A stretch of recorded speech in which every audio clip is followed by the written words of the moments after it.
Good kill, good kill. Hey, good kill. Hey guys, welcome back to another video. Today we are in the F-14 Tomcat and we're going to be taking on the F-4 Phantom. Now I have gone ahead and told Jester never to say a word, so I shouldn't be interrupted in this video. Jester should be completely quiet for us today. Now the F-14 F-4, there was quite a bit of, I don't want to say rivalry, but discussion between these two aircraft back in the day. Here's the Mirage, both of them being Navy aircraft. Into the one circle here.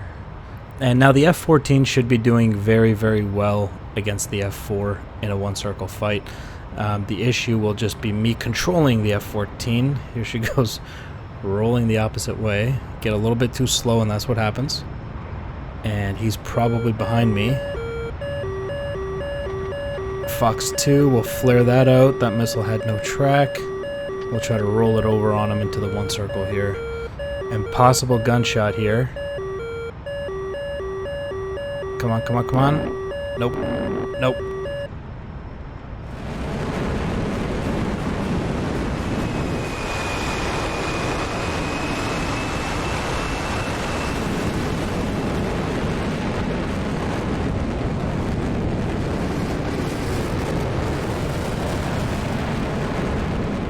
Now, I think the unit cost of the F-14 back in the day was about $40 million, and the F-4 Phantom cost anywhere between 2.5 to 4 million. So there's another Fox 2 right there. That'll miss as well.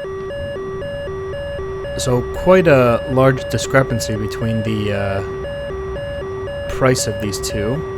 And the F-14 really does have an edge. I should be better in the two circle as well, although that's a little bit closer. The F-4, there's another missile coming in right there. Again, no track.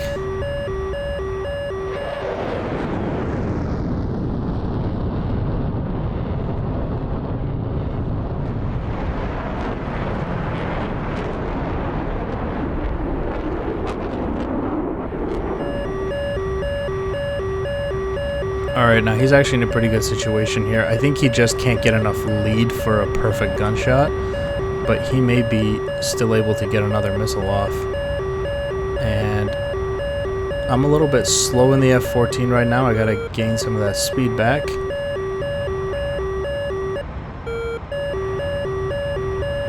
And you can see we are now pulling away from him in the raid fight. Slowly but surely, just got to keep this big bird under control.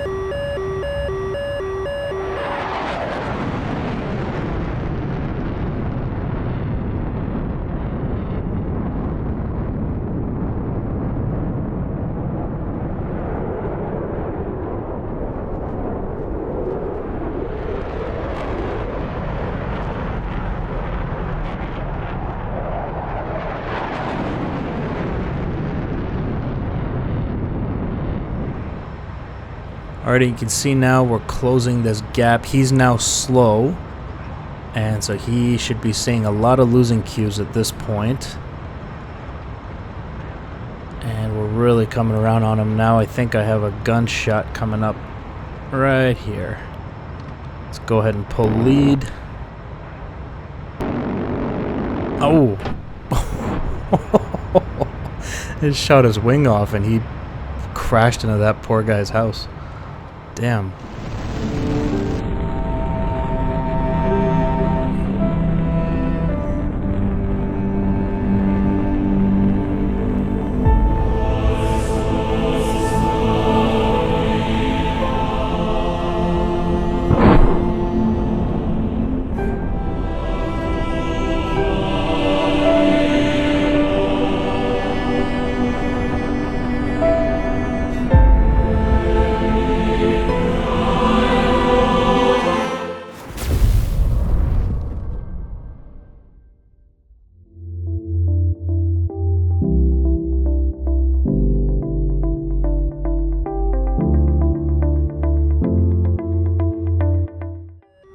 That was most unfortunate for him in the last round. I don't know if I clipped his wing or if it hit a tree. If he hadn't hit the tree, I would have killed him anyway. I had the Pipper basically right on top of him there.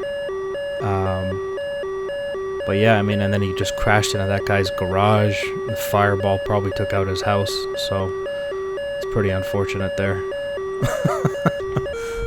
Alright, into the merge once again. So the F-14, as we discussed, should crush the F-4 in the one circle fight, and the two circle, it also should win, but it's a little bit tighter. And we have a little bit of separation here. That's not good. That means we both might get a Fox 2 off. I hit him. Oh, and he hit me. Although I still think I'm fine. I mean, I'm definitely damaged, but I think she's okay.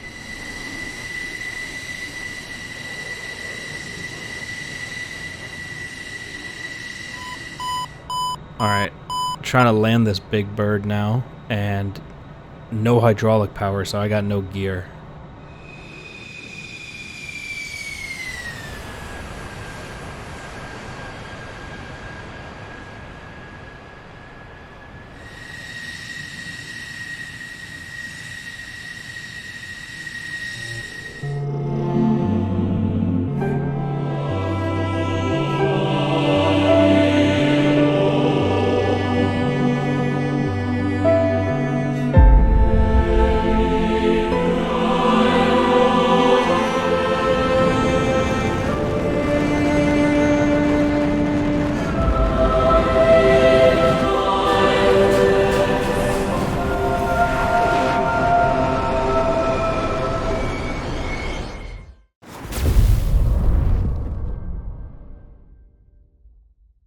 Now, both of these aircraft served the United States Navy very loyally, especially the F-4 saw a lot of combat in Vietnam, and the F-14, a fantastic fighter, but not, you know, proven as much as the F-4 really in, you know, a real war, a real conflict like Vietnam.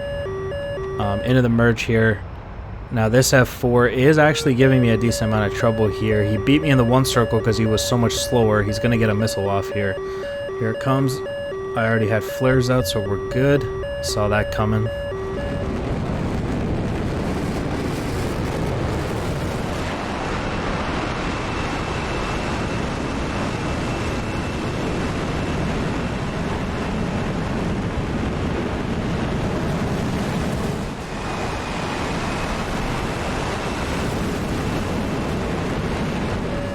Alright, now that he's slow, I should be able to possibly turn this to my advantage here.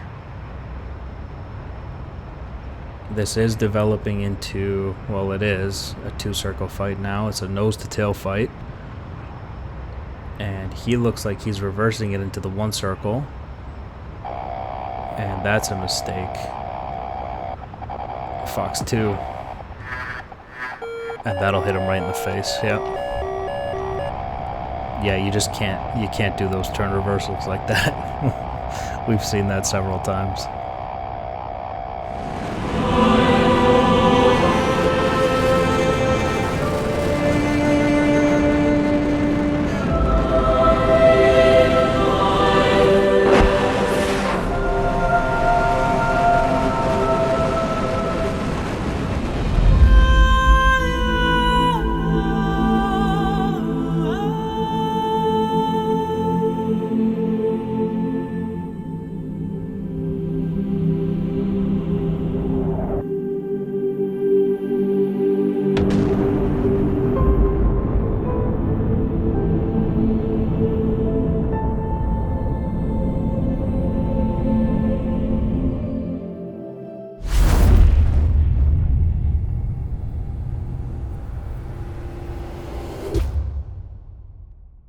Alright guys, so we'll do a quick little TAC view review here of the turn reversal at the end there.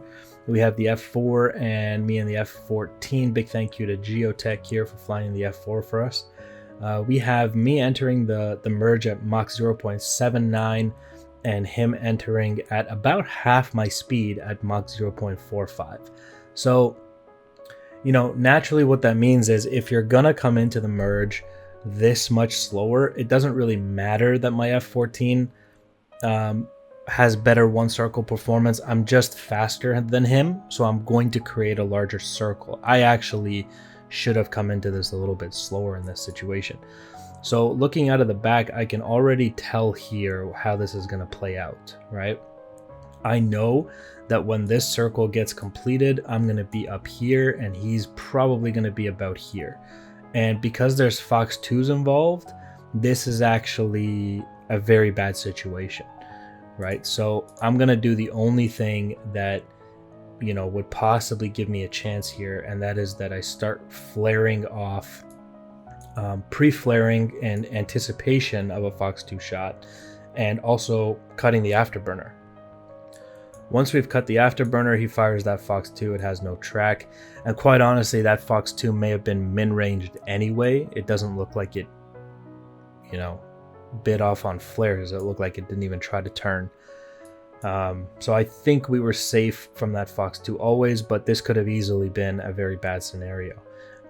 So now he's slow, and basically knowing that he's slow, we're going to transition this into a 2-circle fight, because I know I have the speed advantage over him, and he's going to have to dramatically dump his nose to get any kind of energy back after this merge and near stall at the top.